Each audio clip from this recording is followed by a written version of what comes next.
বাংলাদেশের কয়েকটি রেলওয়ে স্টেশনের মধ্যে রাজশাহী রেলওয়ে স্টেশন অন্যতম। প্রতিদিন হাজার হাজার মানুষ এই স্টেশন ব্যবহার করে ছুটছে তাদের নিজ নিজ গন্তব্যে।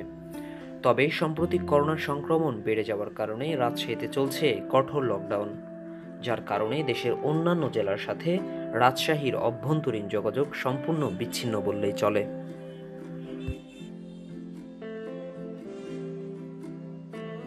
ঝকঝক ট্রেন চলছে রাত দুপুরে, ওই ট্রেন চলছে ট্রেনের বাড়ি কই। ট্রেন যে আর চলছে না, থমকে গেছে জনজীবন, থমকে গেছে রেলের গতি।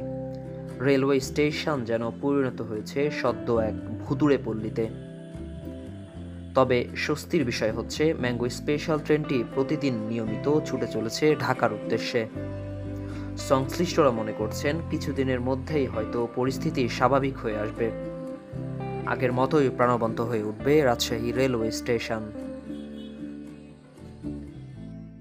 Feel it's hopeless when you